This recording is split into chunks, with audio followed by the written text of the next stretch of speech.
Streaming live via the internet, welcome to ISP Radio, your weekly source for ISP-related news, events, and interviews with industry experts.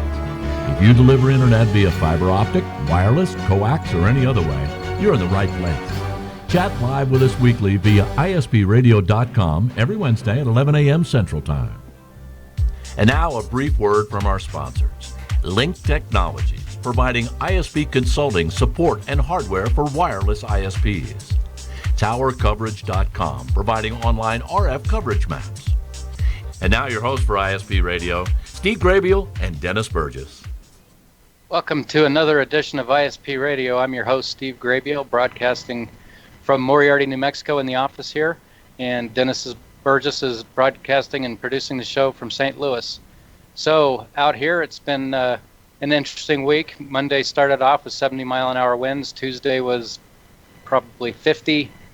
Yesterday was no wind, but kind of cold, and today's supposed to be beautiful. What's it like out in your neck of the woods, Dennis? Well, you know, it's actually very nice this week, but it's been going up and down. I mean, today is supposed to be 70. Yesterday the high was 60, and then by the end of this weekend, we're supposed to have accumulating snow. So, welcome to Missouri, right? Uh-huh. So, any news out there? We got WISP America coming up next week. Yeah, WISP will be a good show. Tell us a little bit about what you know about who's all showing up. Oh, I mean, we got the vendor area is completely sold out. I think over 700-ish people are coming. I'd have to look at my the presentation I have here, but over 730 people have registered, so it's another record year. Over 145 companies are bringing more than one person. 2 WISPs are bringing 12 people. 3 people is the average number of people that come from a single company. So definitely quite a few people attending. We have some highlights. We have the WISPA's legislative and regulatory agenda.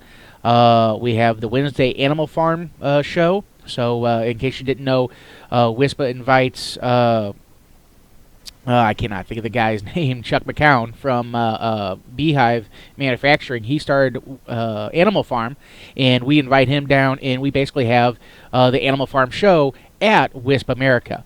We also have a keynote Wednesday. Sometimes you're the windshield, sometimes you're the bug. No idea what that one's about, but it's a good title. And then on Thursday, we'll have another keynote handling over-the-top TV. So definitely some really good stuff. If you have not registered, you should. There is plenty of hotels in Memphis. This show is in Memphis. There's plenty of hotels that you can go and get a room. The room block for our hotel is completely sold out. So you're kind of SOL on that. But there's plenty of hotels that you can get to and drive there if you can. Should be a great show overall. Other things coming up, though. Microtech literally just announced. I got the email. Actually, I knew about it last week, but I got the email about I got the email 4 minutes ago. The first public announcement of the Microtech user meeting in the United States 2017 will be at the Embassy Suites in downtown Denver, Colorado, May 25th and 26th. So if you are interested in Microtech and you are interested in all that kind of good stuff, what's going on with Microtech, etc., definitely need to attend that. Again, that is May 25th and 26th in Denver, Colorado. They just literally released the room block and all that kind of good stuff, so you definitely need to sign up and get on over there. So, and that's a very, very inexpensive show as well. I believe it's like $50 a person or something like that. It is a two-day event, but definitely a good show.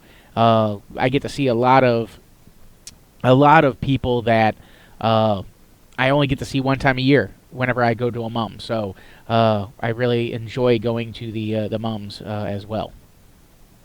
So there you go. Before the show, you mentioned something. I don't know if you want to mention it on here about Microtech and what was going on with their security issues. Gotcha. So what happened was WikiLeaks posted a, I think it's called Vault 7, and that basically stated that that Microtech, and it was not specific to Microtech. It's a large dump of documents from according to the CIA or something like that. But at any which rate, they had said that they had a exploit for Microtech that had been known about for some time, and Microtech actually posted on their forum an official response. On March 7th, WikiLeaks made a set of documents that was referred to as Vault 7. And that was a large collection of documents supposedly belonging to the CIA Agency for Cyber Intelligence. And according to WikiLeaks, that there was some disclosures that they had a exploit on port 80 on a router that has no firewall called Chimay, CHIMAY Red, however you want to pronounce that. Of course, a properly secured router OS system, you should not have a problem. All of our systems that we typically do, we typically block web access to all of our clients anyway, even with a public IP. So the web interface is not publicly exposed, so that would completely negate that. But they actually went on and said that RouterOS 6.28 has firewall filter rules from since then on the WAN site that would basically block that. And then they also said you have to download version 6.30.1, where 6.30.2 does not support that particular exploit. So they did actually come out and actually say, hey, be sure to strengthen it. This was patched a long time ago. It was actually patched on 7/15 of 2015, so over 2 years ago. But there you go. It's not normal. Maybe it is, but it's not normal for Microtech to make a response, a public response to this, and that's kind of why it was kind of interesting to see. Newsworthy. Yeah. There you go. So at least they did release that. They did say, hey, we fixed it, a long time ago, all that kind of good stuff. But at least they said something. That's actually what most people actually said was, well, it's at least they responded to it and actually said that, hey, we've already patched this a long time ago. Right. So right.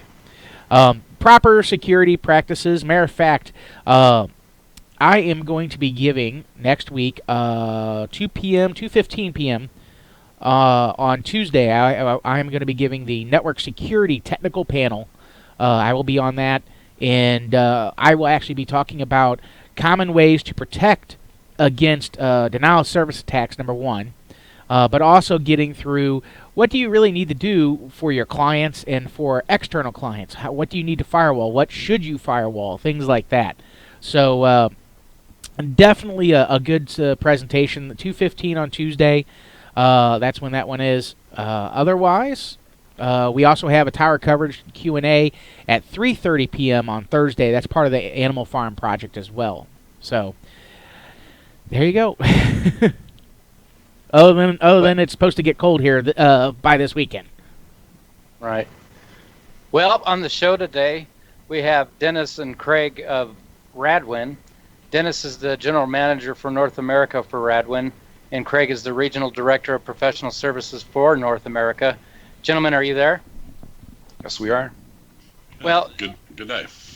Dennis, could you just go briefly into Radwin, where it started, where it's headquartered, and tell us a little bit about the history of yourself as well as Radwin.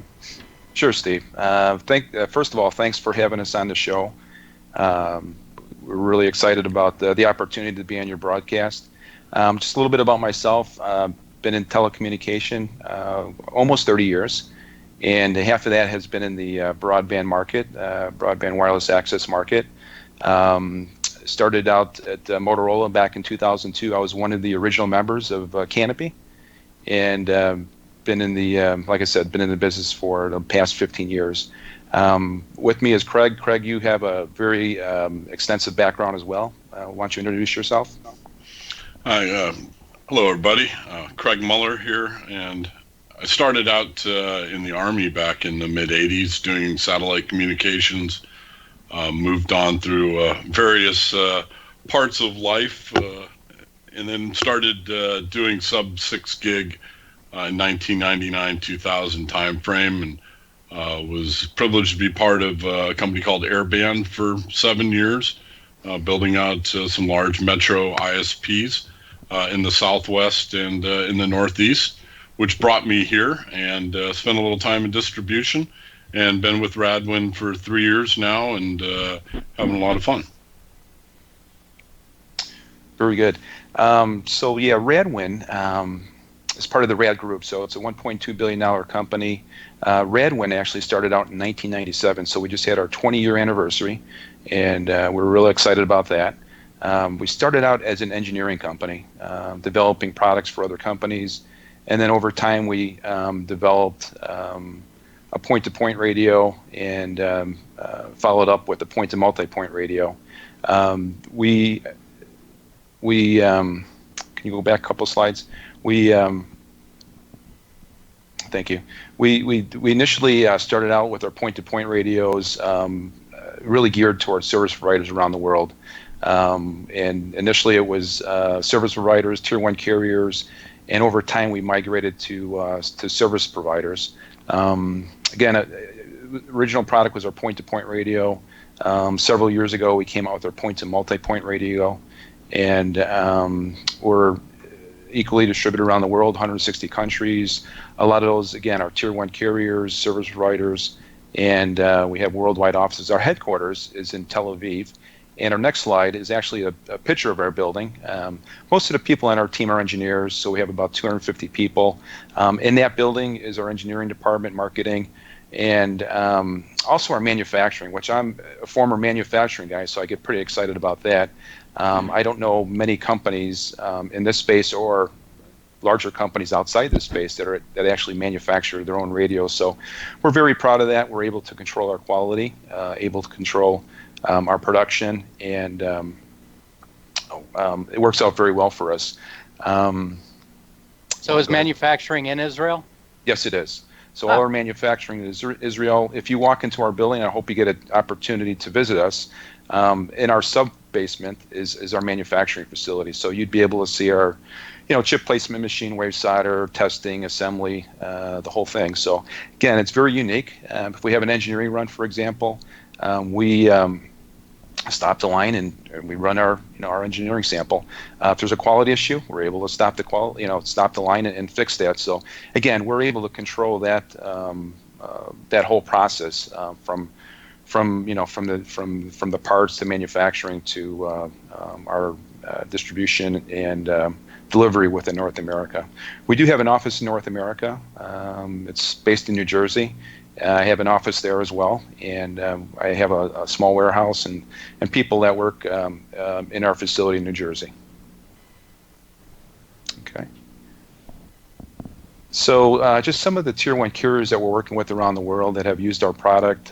This is a picture of them. The next slide is some of the service providers specifically in North America. Again, our DNA is service providers, tier 1 carriers, tier 2 and tier 3 carriers. So I think your audience will appreciate it. This is the market that we're very strong in. And again, we started out with the tier 1 carriers and developing carrier grade equipment, and I think we came from a higher level where we're working with the service providers, tier 1 carriers, migrating down to enterprise, and then over the last 2 or 3 years, I would say, developing a product specifically for the residential market. Everything we do is sub 6 gig. We don't do any licensed radios or mesh. Everything is sub 6 gig. The two radios or the two products that we're going to emphasize is our point-to-point radio, which we call the Radwin 2000, and our point-to-multipoint radio, which is our Radwin Jet 5000 radios. We also do make a non-line of sight backhaul. We call it our small cell backhaul, and that's being used by tier 1 carriers around the world. We also have a product. It's our non-line of sight backhaul, and that's used mostly for security in urban environments. And it's a point-to-point radio and a point-to-multipoint radio. Short distances, beamforming on both ends, exciting product. But and then our mobility product, which is our we call it Fiber in Motion. Again, it's a 5 gig radio, and we're delivering very high speed to to moving vehicles. A lot of those are train systems around the world. Our largest, most visible project is Moscow Metro, 400 kilometers of train that we're delivering broadband for the people that take the train each day, as well as for the private operations of that train. So just kind of a little bit background on Radwin and a little bit on our products and our target segments. We're going to concentrate on the service providers in this review. And like I said, we have operations around the world, and we're pretty evenly distributed, meaning, about 25% of our business is in North America, 25% is in Latin America, 25% in EMEA, and 25% in Asia. So we're pretty well distributed around the world, pretty well balanced. So just a little bit about the market, and you guys know this. I think your viewers know this. A large part of the market, broadband delivery is done over cable and DSL. 32 to 45%, 20% is fiber, and a smaller portion is BWA, 2 to 3%. So there's a lot of opportunity for growth in wireless broadband. What's BWA? Broadband wireless access. So I know we okay. have different terminologies, and I'll try to, thanks for the reminder, I'll try to stay away from the acronyms, but yeah, we call it broadband wireless access.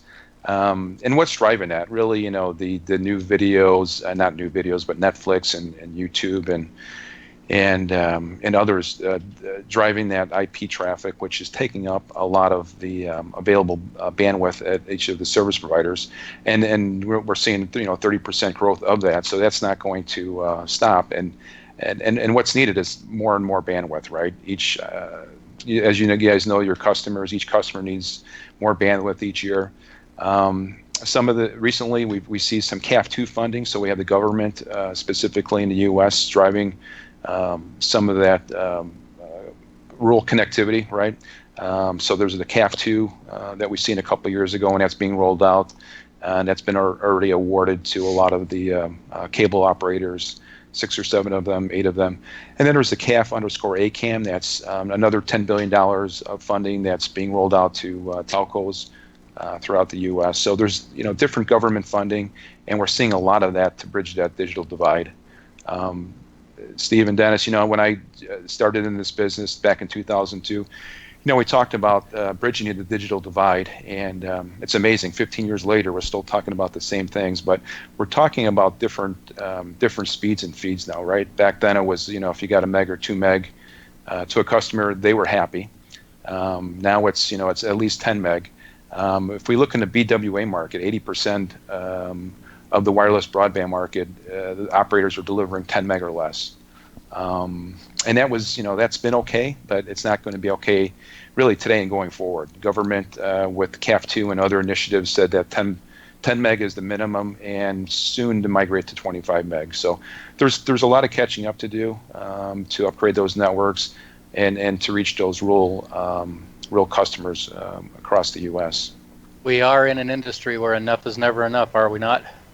That is correct, yeah. Mentioned CAF2, so there's $9 billion for CAF2 funding. That's been awarded to some of the larger operators. There's also another $10 billion that was allocated for rural telcos across the U.S. So a lot of funding that's being spent specifically in U.S., and I know there's funding as well in Canada. But outside North America, there's funding, across the world, and again, it's being driven by the applications that are out there and the need for more broadband. So, one takeaway is with the CAF operators, or the recipients of the CAF2 funding, they're looking, or they're deploying, or will be deploying 100 meg to residents. So, not to scare anybody, not to scare any service providers that are out there. But now is a good time to upgrade your networks. If you're delivering, 2, 3, 4, or 5 meg, you're going to have, possibly competition in your areas. So, it's makes a lot of sense to upgrade your network. And we're going to talk a little bit later about our products to help you get there. So some of the success factors versus the challenges. Again, the things like Netflix and Skype and the gaming is driving a lot of this a need for higher bandwidth. And I think, as we go through our presentation on our equipment, we definitely want to help you get there. We think we have the right product to do that. We have a lot of service providers. Steve and Dennis, a lot of our service providers are, I would say, service providers that have been using older equipment that have seen a need to upgrade and migrate to the higher bandwidth equipment, and we've been able to help them do that. I get ready to say there was a recent Xbox game, and I do not remember which one it is. I don't remember which one, but the original game, when you downloaded it, was 64 gig of data. And they just released a patch, an update, that is 52 gig of data. So definitely, people are going to be using more and more bandwidth. I don't remember what the time frame for a 1 or a 3 meg connection to download that is, but it's a long time. Yeah, the need for speed is definitely increasing, and it's a challenge that we, in the service provider community, it's a challenge that's out there. We have a path to help you get there. So Craig's going to take over from here, and we're going to talk about some of our equipment and some of the products that we offer, and show you a path to get there. And Mom wants to know why she's not getting her speeds on her speed test. His little Jimmy's in the basement downloading Xbox games. Yeah. Hey, again, this is Craig. Again, appreciate the opportunity to talk to everybody. I spent 12 years building ISPs, working in them, climbing lots of tall things. When I got into distribution, I was made aware of the Radwin product. In 2011, the 5000 multi-point platform came out, and I actually got a chance to have one of those in my garage for some time and played around with that. And I thought it was a very nice start, if you will. As I watched the progress that they made and the innovation that they made in that product, I became intrigued. So when the opportunity came about to join this team at Radwin, I thought it was a great fit. I also watched in 2015 with the first beamforming radio introduced by Radwin, 250 meg, really took the industry, I think, by storm. And we didn't let ourselves rest there. A year later, so January-ish of 2016, we came out with a 750 meg jet beamforming base station. And what do you get with the beamforming? We've coined a term called bi-beam technology, and in the uplink, your typical multi-point base station, you've got a nice cloud of noise around your antenna, and an interfering carrier can really upset your entire sector if it's close enough and strong enough. With the Radwin beamforming, it literally bypasses that noise. There are 32 elements in the smart beamforming antenna, about the size of a postage stamp each. And when they're on in transmitting or receiving, that's great. The rest of the 32 elements are not. So you're not bringing in interference sector-wide. You get a little extra gain with this base station. Is a 20 dBi gain antenna. Interference mitigation, similar to a point-to-point. A lot of our typical installations are using 1 foot flat panels, or I'll show you something new towards the end of this, with a 10-degree beam. So it's very similar to a point-to-point. I'll talk about that a little bit on the next slide. Higher capacities at longer distances because of the gain. In the downlink, you've got the pollution around you from all sides. And when your TDMA alignment is ready for that subscriber, so the beamforming is tied to our TDMA mechanism, that beam is formed out to the subscriber to allow that communications. Again, the extra gain a higher capacity, and a more stable network, and no interference between sectors, which I will absolutely talk about in a moment. Why do I say interference immunity similar to a point-to-point? Talking about that 10 degree, 23 dBi integrated subscriber unit. Talking to the jet base station, which produces an 8-degree horizontal beam to that subscriber, each and every subscriber. So those postage stamps, when they're lit up in that phased array, is developing an 8-degree horizontal beam to that subscriber unit. That gives you increased capacity and availability. The overall network capacity is driven up. I'll talk about that. I've already said the interference immunity and the frequency reuse, which I will definitely talk about. So the way this beamforming antenna is reaching out to that subscriber unit, and that's actually a rendering of one of the new ones I'll show you.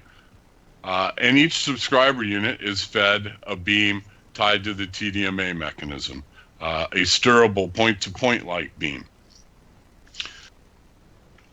One of the biggest challenges with passive antenna technology is what we see on the right-hand side there. So say that's a pair of 90-degree sector antennas. Well, we all know how much they bleed over. We've all installed subscriber units well outside of 120 degrees on a 90-degree sector. And that overlap there in the middle is really a problem point. So they're seeing two different signals from two different base stations, which basically in turn looks like interference and drives down the capacity. Whereas the Radwin beamforming does not transmit over a 90 degree. It produces that beam on demand, if you will. And if that interfering carrier is hitting anywhere other than directly on that 8-degree beam, I'll tell you that, then you should be unencumbered or less impacted, to say the least. One of the other amazing things about this product is the dynamic channel bandwidth selection. And you'll see these change on the screen periodically. This radio is capable of running at an 80 megahertz channel. And when you set the base station to 80 megahertz, it will run a dynamic 80-40-20, okay? The base station will decide, based on RF interference, packet error rate, retransmissions, what channel size you're going to run, both on the downlink and the uplink to that subscriber unit. What gets even more interesting about that, as I go to the next slide, is that is per subscriber. So up to 64 subscribers in the field per sector. Each one of those has an independent relationship with the jet base station. So the downlink could be 80, the uplink could be 80, the downlink could be 40, the uplink could be 20. Each subscriber can be in a different array, and that happens about every 500 milliseconds. That decision-making process is made. So as we look on my screen here, at time instance 0 on the top right, the day we install it, we have a beautiful clean spectrum. We're able to put up an 80 meg carrier. It comes up, the subscribers are running 256 QAM, 4.6 error correction. Everything's beautiful. In time instance 1, and that could be tomorrow, a month, a year, 10 years from now, you take an interfering carrier. 10 years is probably a little optimistic, but you take an interfering carrier in that 80 meg spectrum. The radio is evaluating all of the modulations in the 80 megahertz already, and it's going to drop you to a more robust modulation. In this case, I'm showing QPSK 1/2 as an example, and in the next 500 milliseconds, it's going to drop to a 256 QAM in a 40 megahertz channel. At that point, the radio is doing, and this is for every subscriber unit, peeping back up at that 80 meg channel to see if that's available. And if it is, he'll roll you back up there, okay? Also evaluating 20. So if the interference invades your 40 meg carrier stability, it'll drop down to a 20 megahertz channel. This is seamless and hitless. And is done in the background, and you don't have to make any adjustments for that. And it works very, very well. Looking at another great capability of the Jet base stations is the back-to-back frequency reuse. On the left-hand side, you'll see the F1s, and they can be either 80, 40, or 20 megahertz, back-to-back 180 degrees. We really put a big emphasis on planning, and we have a great planning software here at Radwin that we share with our client base to help them plan their networks. We find that a well-planned network is one that's going to survive over time and be able to scale. But the two F1s are the same channel in the same subband, so 40 megahertz, for instance, in the 5.8, 180 degrees back to back. We do recommend some standoffs. A couple of feet is great. I've seen them as close to being as 2 feet apart between the two base stations running the same channel, and then do the same exact thing with the F2s, another pair of 40 megahertz in the 5.8, for instance. And then you don't have to stop there. Depending on the density that you have as far as your target audience, you may put in multiple rings. We have clients that have 16 of these base stations, Jet base stations, on a single pole, okay, because they are loading each one of these up.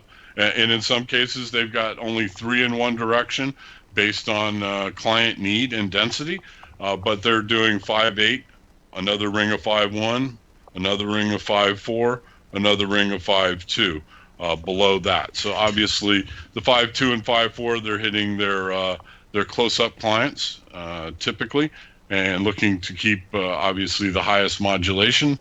The higher the modulation on your subscriber and base, the more efficiently they'll run. Looking on the right-hand side, this is a reality-based depiction of what you can do with the Radwin product. These clients that are deploying multiple poles 3-4 miles apart because of their density, they're going opposing channels at each other, running the same two 40 megahertz channels on the vast majority of their poles.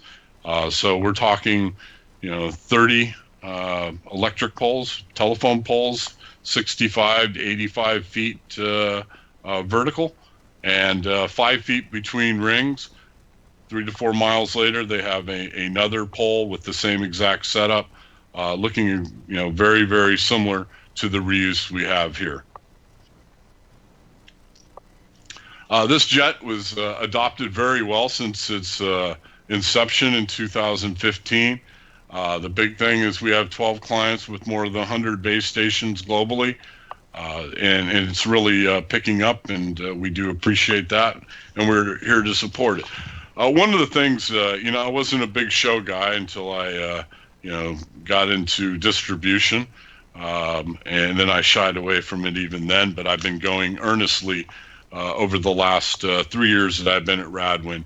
And my first experience at WISP America, I felt a little shunned at Radwin, but we saw over the next 2 years that I attended a lot more people that were interested in the scalability of the Radwin, the durability of Radwin, and we've really grown to appreciate the opportunities that we see in that space. And to that end, we've expanded our portfolio to include some of those that might have otherwise been, shut out, primarily on price, but other opposing factors as well. So we really spent a lot of time in the enterprise space, in the hybrid enterprise residential. The usage is so opposed that if you have an opportunity to introduce some enterprise into your residential offering, you'd be silly not to, right? But we've really been doing a lot of the higher end residential. So with this new offering, we're driving, even deeper into the residential market opportunity. So our new carrier and residential offering, the Jet Pro, some of you that have used the product in the past might know it as the Jet 750. We rebranded that the Jet Pro for the carrier and enterprise market. It's a 750 meg base. It supports committed information rate as well as best effort subscriber units, and I'll talk about the difference of those here in a moment. All 5 FCC subbands are supported. 4951525458. It is a beamforming 20 dBi gain antenna, up to 64 subscribers, maximum of QAM 256. It has the capability of running the 20, 40, 80 dynamic channel bandwidth selection. 10 megahertz channels are also an option. However, they're not part of the dynamic application. Another big thing is the built-in GPS sync. Our GPS synchronization really works and works very well and has for a long time. What it does is synchronizes the transmit and receive process. So all of the radios will transmit at the same time, and then they'll all listen at the same time. So it completely eliminates the Radwin on Radwin interference. It allows us to do the back-to-back frequency reuse along with the beamforming, but also the adjacent sector interference is eliminated. So it's a very big deal to us. IP67 rated chassis, about the size of the Dell laptop that's sitting in front of me. Significantly smaller than almost everything else out on the market. So if you're leasing tower space, we know what a premium that is. It is very small for those of us that do a little bit of climbing. Some of us in our past, but those that do it today, you'll appreciate the lightweight of this unit. So on the enterprise market, we see our bidirectional beamforming and our innovative proprietary air interface as part of our competitive edge, the assured SLA capabilities of the radios, our carrier class radios, very high packet per second. On the base unit is 670,000 packets per second. Our new subscriber units are IP66. Everything else in the platform, our whole portfolio is IP67. And then my team, very proud of the North American Professional Services team. We're really here to help you succeed, and we're here from the beginning to the end with you. The value that we have, highest capacity BWA for enterprise, I'll put that up against any other manufacturer in the industry today, and we do go head to head quite often. I'd like to say we win every single time, but we're happy with the outcome every time. Lower cost, faster time to market alternative than fiber, and more reliable and scalable than the aging copper.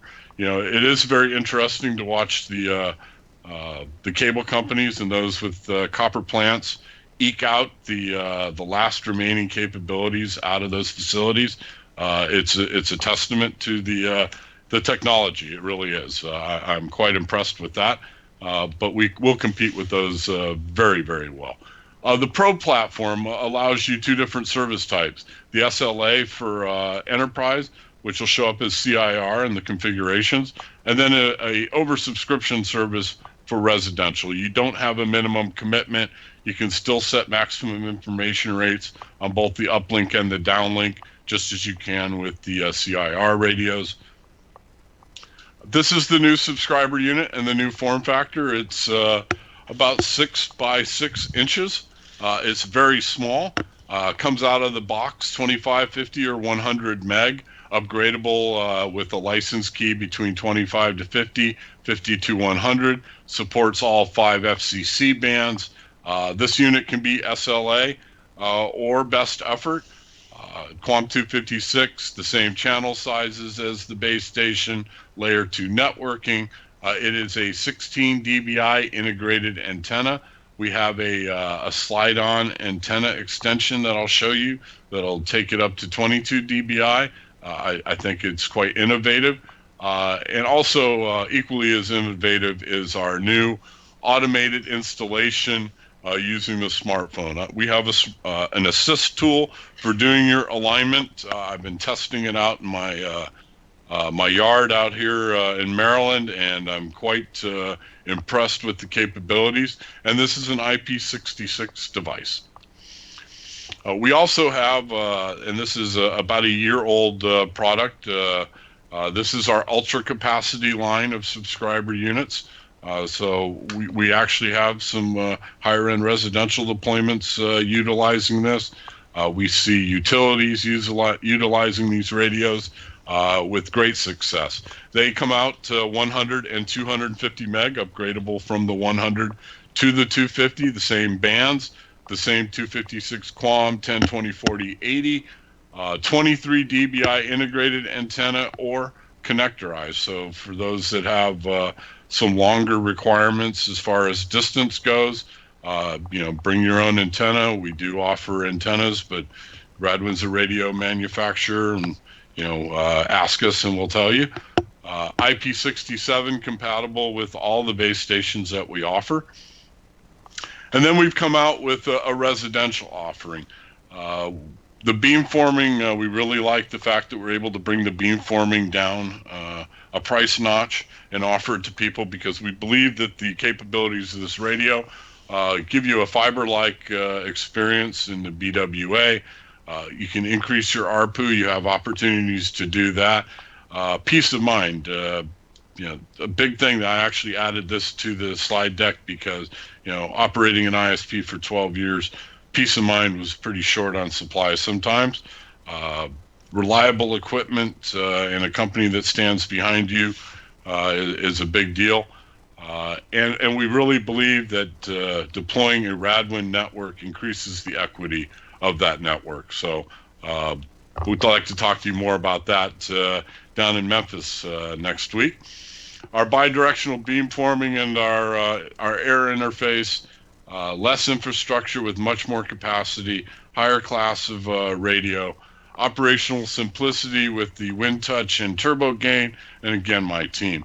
The air base station, same chassis, IP67, but it's capped at 250 meg. It is not upgradable to the 750. It is a best effort only radio, meaning it will only talk to best effort configured subscriber units.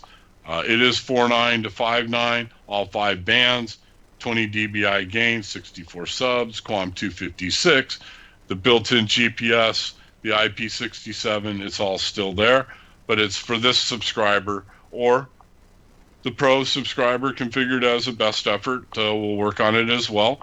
The same specs, IP66, 20, 25, 50, 100, but it is a best effort only subscriber. You cannot set minimum information rates. And those of you that are familiar with our time slot capabilities, you no longer have time slots in a best effort environment. Everything comes in a box. So you order one part number, it shows up looking like this. You'll notice on the left-hand side this ball here, this pivot ball, and that is the new alignment portion, and it works very, very well. The IP66 Ethernet O-ring here, very innovative design. It snaps shut. It's flush against your cable. Again, we do recommend a thick, outdoor rated, shielded Cat 5e for our installations. We don't recommend anything thinner than that because it was designed with the IP66 capabilities with the larger shielded cable. You snap in the back piece into the antenna ball, align it, lock it down, and you're good to go. Like I said, I've been playing with this thing for about 2 weeks now in my yard, really getting my hands onto it to see what makes it tick, and have been very pleased with the outcome. The turbo gain antenna is a slide-on extension. Notice those of you that remember the stingers and the lenses and those from the past days, different manufacturers to get a little extra boost.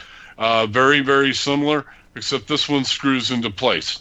So it literally becomes part of the hardware, which I like a lot because I've chased one of those lenses down a road before on a nice windy day. It increases your gain of this radio from 16 to 22 dBi. It cuts it from a 30 to a 10 degree beam. Helps you save inventory. If you go out with the HSU Pro in its naked form, and you put it up and you got a great signal, you got great modulation and great capacity, that's great. But every once in a while you might need, to power through something, get a little extra gain. And this is a great way to pull it out of the truck, slide it on when you need it, lock it down, and get the capabilities. Today, this is only capable of 5.8, 5.4, and the 5.3 band. We are working on a release that'll incorporate the 5.1 and the 4.9 as well. Some innovation that's going in here in that wide piece of spectrum, but we'll get to that very shortly. And as soon as I have a date, we'll certainly furnish that. So this Radwin approach to enabled operational simplicity. So this is really a smartphone alignment assist tool. We'll do everything that you need from the field. I like to say that we're taking the laptop off the rooftop, and I can appreciate that as I've dropped one off of a rooftop before. I put together a little video here, and I'll kind of animate it as I go along. And this is from my yard with the subscriber unit connected to a Jet 750. I bring up the WinTouch application, which is on the iOS and Android stores today. It will launch, and it'll ask me to create a new project. So I'm going to go in and hit New Project, and I'm going to select some random name, and watch me fill this out. This only takes a moment. But your field technicians will be getting these projects, through the mail. So they're going to show up on their handheld, right? And they'll have a whole list of projects or tasks that they'll go and do, and alignments, installations. The network ID, excuse me, that I just typed in was the first half of the sector ID of the base station. I also have a choice to pick what kind of service type, if I want best effort or committed information rate. So I select committed information rate. I also have a throughput requirement that I can plug in here. So it's going to run a test when I'm done. I set this at 5010, said I was done, and hit the check box. I hit the plus box here because it was like the fourth time that I had done it. So you get to see me create a second project, and then we'll move on quickly. I was muttering to myself the whole time as I was doing this, and haven't been back out to make a new video or clip this one.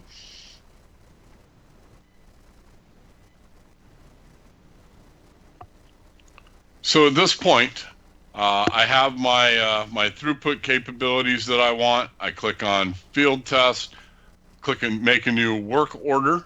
Okay, so my new work order and a customer name. And this subscriber unit is hanging off of a mount that's mounted to my garden fence, so hence the name garden. It also has a location capability. So I push this icon here, and now it's searching for my physical address. It was a little spooky the first time it came up. It will disconnect from the Wi-Fi connection that I had. And it takes probably about 20 seconds for this to occur. It's disconnected the Wi-Fi, and it's pulling this GPS information in. And there is my address up on top. I clicked on that, brought that in, and now I've got a QR code that I need to scan on the weatherproof label on the back of the subscriber unit. So it enables the camera, and the base station's over near the vehicles, and I scan that QR and tell it to reconnect to the Wi-Fi, and now it's making a connection between your phone and the radio and the subscriber unit. There we have it, just connected. Now I get to pick the bands that I want. So my options are all the 5 FCC IC bands plus the 5.4 IC band in this radio. So I pick what, oh, that wasn't good. Not good at all.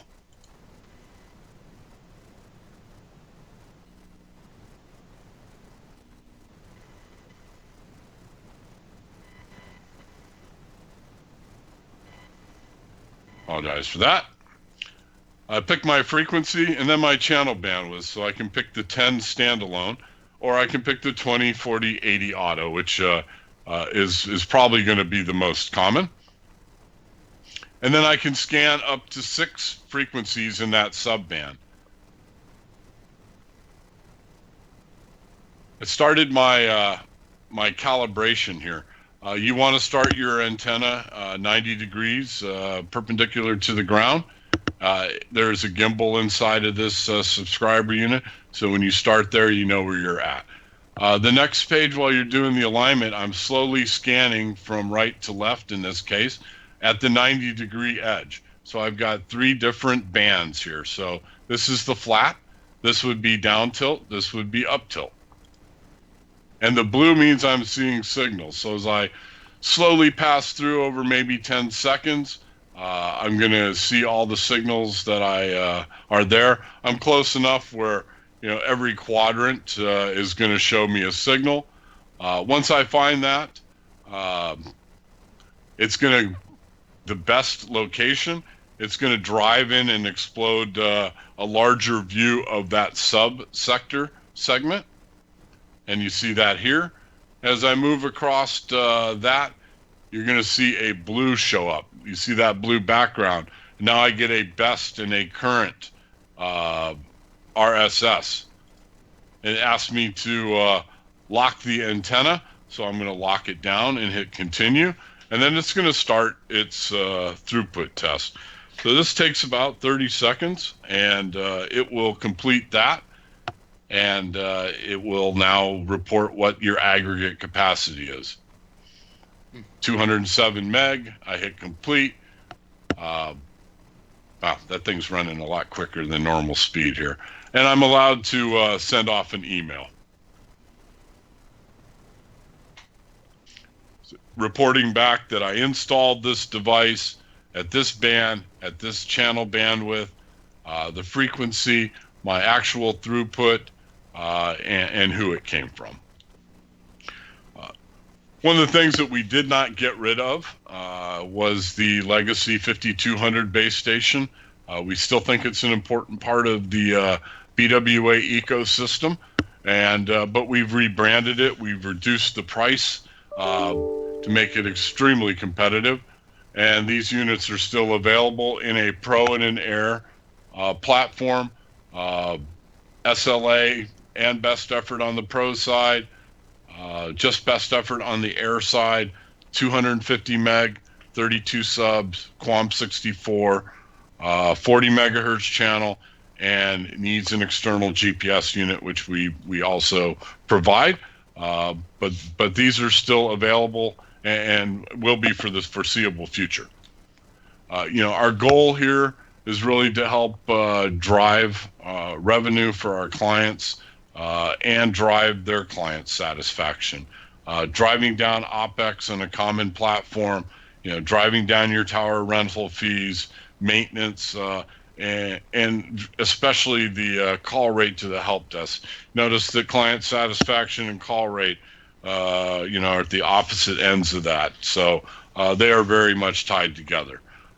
We really think that our system, reducing operational costs, with the R planner starting on the top, our RNMS and radius support, our very smart new subscriber unit with Wi-Fi and the WinTouch, and some of the new innovations that we're coming out with will be very, very attractive to our target audience. You know, and the last thing I'd like to leave you with is my emphasis is this is a beamforming radio that's been in the field for over 2 years now. And has attracted you know, a lot of positive attention and feedback, and we look forward to you know, seeing everybody down at WISP America, you know, and the shows throughout the year. And I certainly appreciate it, and thank you. Well, to me, that was very impressive. Of course, questions that me as an ISP, and I'm sure some of our folks listening, what kind of distances can we expect out of these systems, and how does non-line of sight? How do you guys deal with that? And another one is you mentioned a mobility feature. I'm interested in that for a police department. Right on. So distances. I mean, we are, we run under FCC rules. We still have the, same capabilities as everybody else. If you can, if you want to go connectorized, you're going to put on a bigger antenna. But our targets are in the 5 gig. It depends on your offering. It's a loaded question. Sounds like I'm hedging, which I am, because if you give me all the information, again, I'd rather put it into our planning tool and know what you're looking for. Gotcha. Anybody can spout off distances, but we like to stand behind our planning. So I'd appreciate. But our targets for high density areas are, inside 5 miles, because we're a capacity company. We're not a connectivity company, is the way I look at it. We're looking to give that 25, 50, 100 meg, in some cases a 250 meg connection to subscribers, and you need modulation to do that, right? So, right. Distance modulation, they're all intermingled. I'm sorry, the second question? Non-line of sight.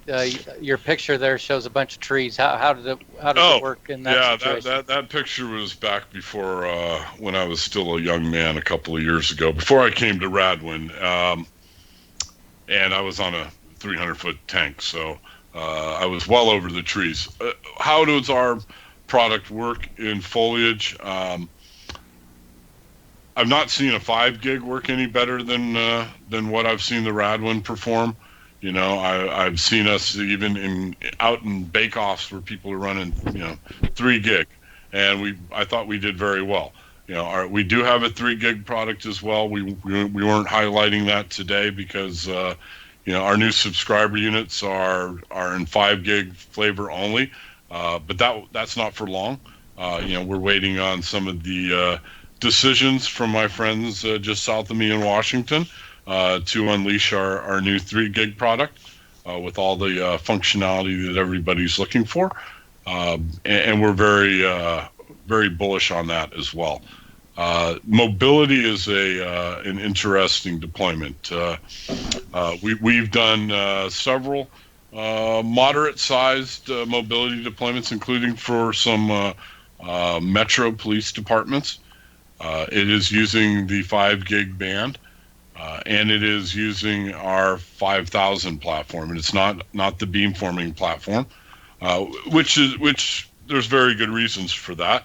We can use very narrow antennas, 18 degree, 60 degree, 90 degree antennas, 120, but typically we're 60 and 90 degree, looking for very pointed coverage. So think, some of our larger opportunities are airports. Think about security vehicles on airports, fire trucks, de-icing vehicles for those of us who get on planes in the snow. I'd like to have somebody watching a streaming video of the person that's de-icing my plane. That would give me some moderate comfort. We've also just deployed on the second side, the American side, for Maid of the Mist in Niagara Falls. Our radio is outside on that boat and constantly being bathed in the water there. We have a couple of different flavors. We have one that is strictly an IP only device meant to go into vehicles, and then we also have one called the VMU, which has a PoE output, so you can power a camera, as well as an internal GPS for tracking, as well as a Wi-Fi appliance, our only Wi-Fi device today, which I'm proud to say. And that creates a hotspot around your vehicle. We've seen great interest, in the fire departments, airports, long lead time sales, if you get my drift. And but it's a very capable product. Ferry systems, think about providing connectivity over ferries and things like that. Dennis touched on our transportation segment, which is a little separate from our mobility side.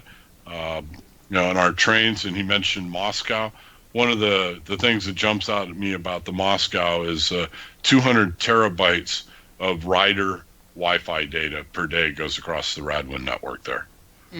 It's quite remarkable what they're doing. And that was our first gen. We have a new transportation product, a 3x3 product that's capable of 500 plus meg to a moving train, and it's quite impressive. Our non-line of sight, which we didn't talk about, Dennis mentioned it, we do have a 3x3 non-line of sight product, but that's really meant for a more urban environment, metro environments, where you're using multipath reflections and refractions to bounce around objects, glass, metal, steel, using their reflective properties to zigzag down a street, make a right turn down another street, and give you 100 meg of throughput. So think about the Boston Marathon. They have a cop, a police officer in every alley and crevice and crawlway for 26 miles. This product is a point-to-point, but it also can be a 1-to-4 multi-point. So it can support 4 end-user 3x3 subscribers. And as long as you have power, you plug in your camera, you plug in your radio, you can give a streaming video surveillance from a non-line of sight position. I guess I have a few questions. All right. So first off, is your product a true Layer 2 product? Yes. Okay, so it does not offer any Layer 3 services? No, sir. Okay. Second part is on the subscriber units, how do you power them? So there's the new subscriber unit actually has a new PoE that's new to Radwin, and it's a 24-volt PoE that comes with it. It's not compatible with our other platforms. Our other radios, everything else, including the Jet Pro, Jet Air, 5000, GPS, are all powered by a proprietary PoE device. You can support via PoE brick, or we have a rack-mounted unit called the IDU-H, which will power 6 devices. It can also provide the backplane for GPS synchronization over Ethernet for non-Jet devices. So 5,000 devices can be synced across the backplane of that unit. It has 2 gigabit Ethernet copper ports and 2 gigabit Ethernet SFP slots. Alrighty. I was just curious because we manufacture the power links, which are 24 volt, with Wi-Fi on them, and you don't have to have the Wi-Fi, but you would be easy enough to power the radio so that you don't have to run a cable either. Oh, interesting. So, no problem there. On the billing system side, pretty much it sounds like all the radius functionality is built into the radios themselves. Do you integrate with any other billing systems, or is it just yours? We do not have accounting as part of our AAA yet, but we are working on that diligently. We have a requirement to do so. Gotcha. I think I'm good. So I'm interested in this product, and so say I want to give this a shot and put up stuff, and I've got a particular tower I'm thinking of that I'm self-interfering clearly on. If I deploy this, will that step all over my current stuff? I mean, a migration to this product in the long term would be worth it to me, but this would ideally this would be a new location that is fresh for me, but that would be the ideal. Anytime you introduce different manufacturers to the mix, it's never a recipe for fun. Yeah. But obviously, I'd certainly say, hey, you want a forklifting or greenfield, but we know that forklifting is not an option in most cases, and greenfield is what it is. It's a target of opportunity. Just throwing this in is not going to make your life better. Having a plan on how you're introducing the product, and we can certainly work with you on. Looking at what frequencies you have, talk about your channel or your tower map, what's pointing where, and I think we could probably find a place that it would work well. Right. So how do we go about finding more about your product, and where could we maybe buy? Well, I will answer the first part. My contact information's there, and but we have 5 different sales directors in North America. Most of them will be at WISP America, and certainly stop by our booth for that. And I'll let Dennis, if I haven't put him to sleep yet, fulfill the rest of that question. And I thank you guys. It was a pleasure. Yeah, thank you, Craig. Thanks, Craig. So just to finish that answer to that question, so you can go to radwin.com, visit our website, and we have a lot of product information available on our website. We have a sales team and a professional services team spread across North America, and each one of the team would be happy to help out.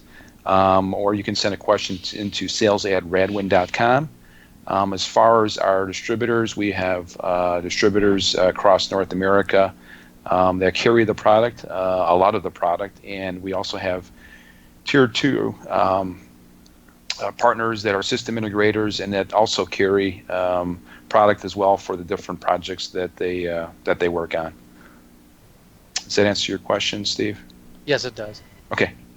So, Dennis, were there any questions from the audience today? No, there were not. Nothing. Alrighty, nothing well, I see yet, anyway. What's that? Nothing that I see anyway. Yeah. Well, that was an outstanding show to learn more about Radwin's offering. I'm of interest, but I hope this has been of interest to the listening audience. And if you have any questions, you can contact Craig. He showed his number there, and you can get in contact with him, I'm sure. But like they said, they'll be at WISP America next week, so go by and visit their booth. Dennis, anything else before we close up the show? Nope, I think we are good. Well, I want to thank Dennis and Craig with Radwin for being on the show. Very interesting product. And if there's anything else, please reach out to us, and we'd be happy to help you out. Go ahead and sign us out, Dennis. Thank you for listening to ISP Radio. We hope you've gained new insights and additional wisdom in our industry as well as your business. Please remember to visit our show sponsors via the links on ispradio.com. If you're interested in becoming a show sponsor, contact us at sales@ispradio.com. Now go out there and push those packets as fast as you can. Good luck and Godspeed.